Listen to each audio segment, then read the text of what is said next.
प्यारे विद्यार्थियों, कल हमने ग्लाइकोल की कुछ रासायनिक समीकरण केमिकल प्रॉपर्टीज़ के बारे में अध्ययन किया था। आज इसी क्रम में एक बहुत इम्पोर्टेंट ग्लाइकोल की अभिक्रिया के बारे में चर्चा कर रहे हैं, जिसका नाम है फिनाकोलोन रीअरेंजमेंट अभिक्रिया।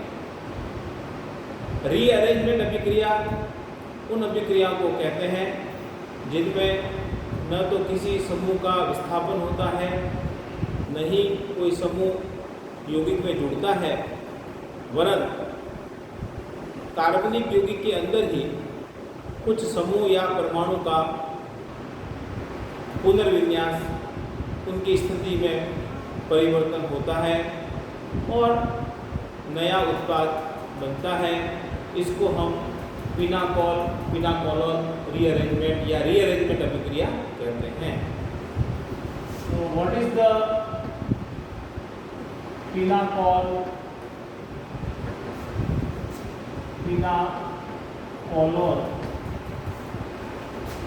रीअरेंजमेंट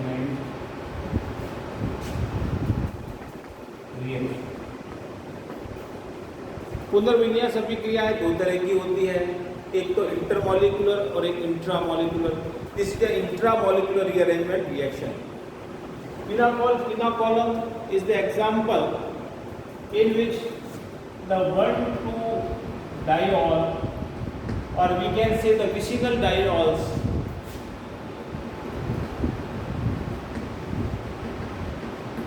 इनका रीअरेंजमेंट या तो एल्डिहाइड में होता है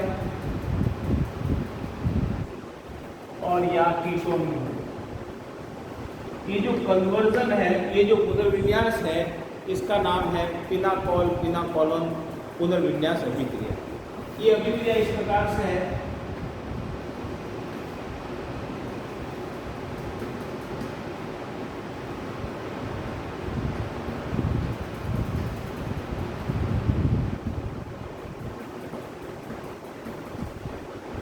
ये एक 1,2 डाइऑल है, जिसका नाम है 2,2 dimethyl butane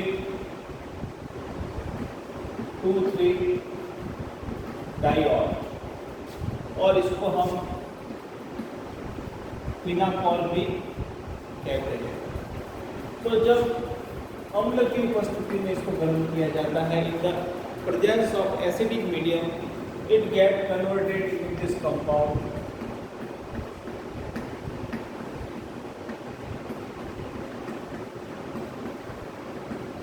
it is a ketone and it is known as pinacolone. तो इसका नाम है 3,3 dimethyl butane 2-on, 3,3 dimethyl butane 2-on, और इसको कीटोन है, ये फिनाकोलोन कहते हैं। तो ये एक रीअरेंजमेंट अभिक्रिया है। इसकी क्रिया भी यदि हम देखें, मैकेनिज्म के बारे में हम इसका डिस्कस करें, तो चूंकि ये अभिक्रिया किसी अम्ल की उपस्थिति में होती है, तो किसी एक OH पर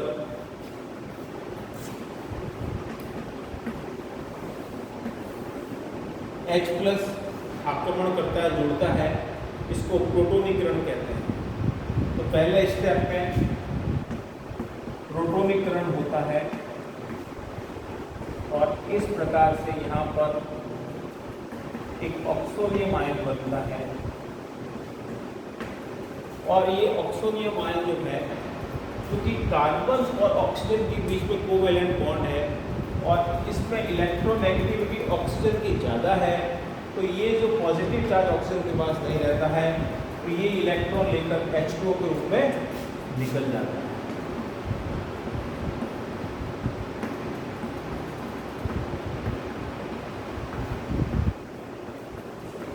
और अब जो पॉजिटिव चार्ज है वो कार्बन पर आ जाता है। पानी के एक अणु का निष्कासन होकर कार्बोनियम आयन बनता है, इसको कार्बोनियम आयन कहते हैं। ये जो कार्बोनियम आयन है यहाँ पे रीअरेंजमेंट होता है 1,2 मिथाइल शिफ्ट इसको कहते हैं, ताकि ये थोड़ा इससे अधिक स्टेबल हो जाए। ये जो कार्बोनियम आयन है अधिक स्टेबल होने के लिए इसमें क्या होता है, ये 1,2 मिथाइल शिफ्ट होती है, पास वाले कार्बन से जुड़ा हुआ मिथाइल ग्रुप उसका पुनर्विन्यास होता है, यहाँ रीअरेंजमेंट होता है।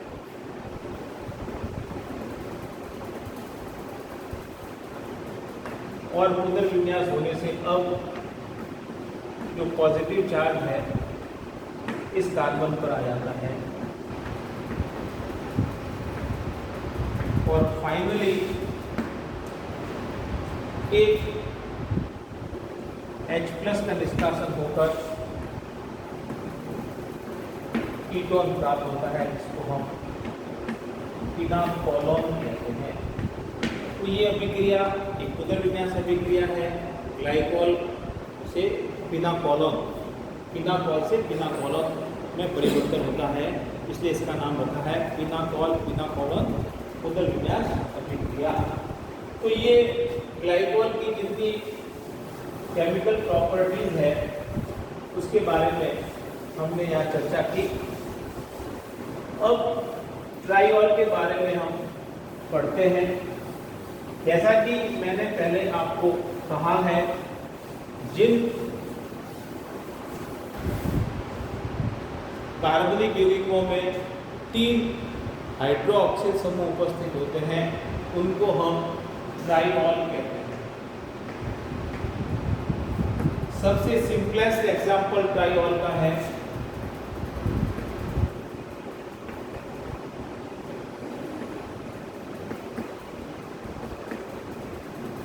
Propane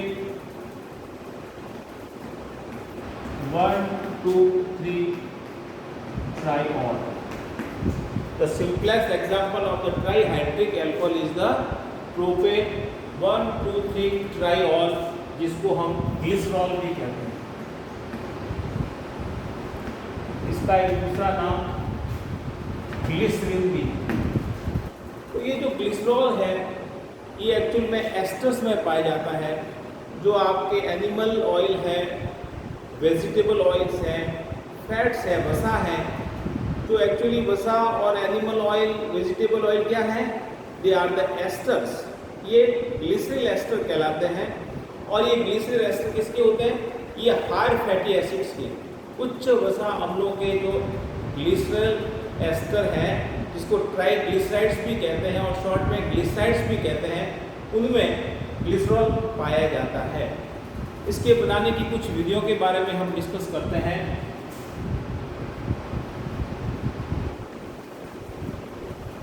methods of preparation.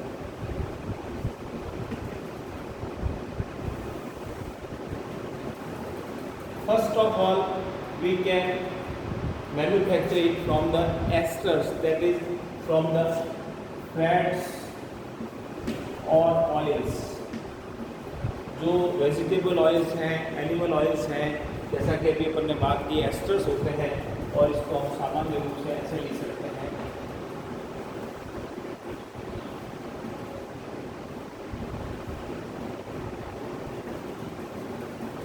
They are the ester, glycerol esters.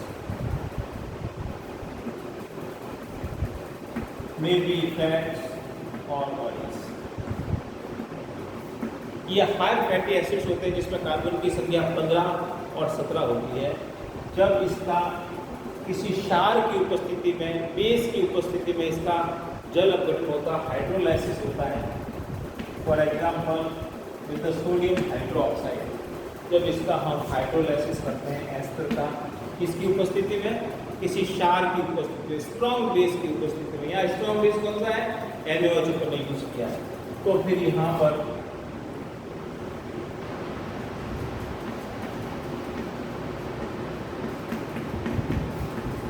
Glycerol प्राप्त होता है।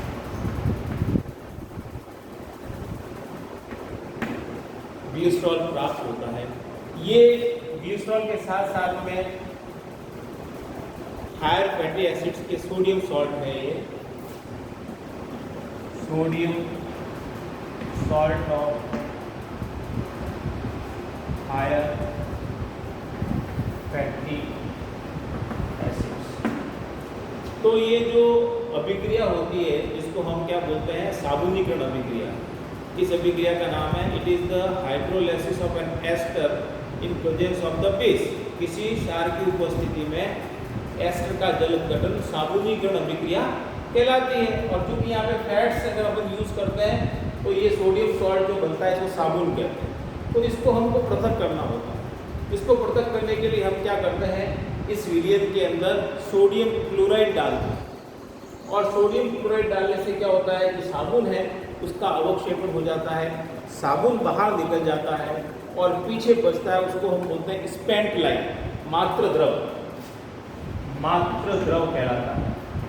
साबुन के निष्कासन के बाद पीछे बचता है स्पेंट लाइन, और स्पेंट लाइन के अंदर जो है 5% ग्लिसरॉल होता है, जिसको कि हम क्या करते हैं, सबसे पहले तो डीकलराइज्ड करते हैं, डीकलराइज्ड फ्रॉम द एनिमल चारकोल, और उसके बाद इसका फ्रैक्शनल डिस्टिलेशन करते हैं और उससे हम क्या है, ग्लिसरॉल प्राप्त कर सकते हैं।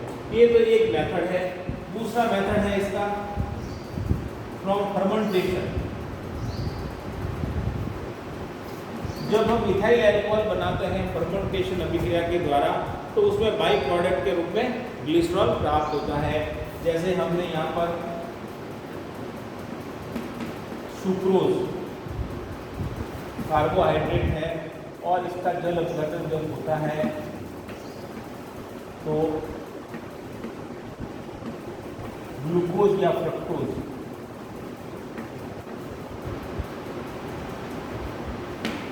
और जब इसमें 3% के आसपास ग्लिसरॉल होता है, लेकिन यदि हम फर्मेंटेशन प्रोसेस के अंदर ही सोडियम सल्फाइड यदि मिला देते हैं तो इसकी जो यील्ड है ग्लिसरॉल की वो 25 से 30% हो जाती है और हमें ग्लिसरॉल प्राप्त होता है।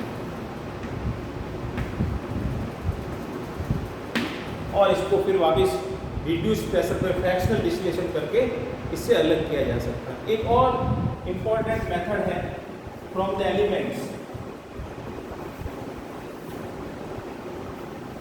कार्बन और हाइड्रोजन, इसकी आपस में अभिक्रिया करके पहले हम प्रोपीन बनाते हैं और उसके बाद प्रोपीन बनाने के बाद फिर इसमें हम अभिक्रिया के द्वारा ग्लिसरॉल प्राप्त करते हैं। ये सिंथेटिक रूप में बनाने के लिए, लार्ज स्केल पे बनाने के लिए ये काम में आती है। तो मुख्यतः जो अभिक्रिया प्रारंभ होती है वो प्रोपीन से होती है।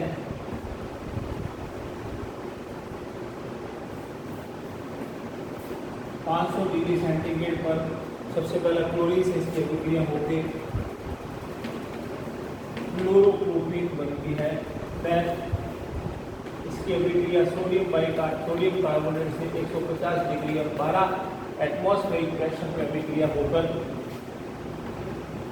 ये एक अल्कोहल बनता है। Then this alcohol is treated with the HOCl and it gets converted into this compound.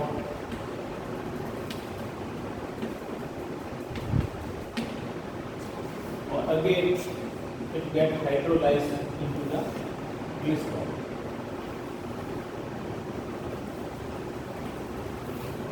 तो ये 3 विधियाँ मैंने आपको यहाँ इम्पोर्टेंट बताई है जिसके द्वारा ग्लिसरॉल बनाया जा सकता है।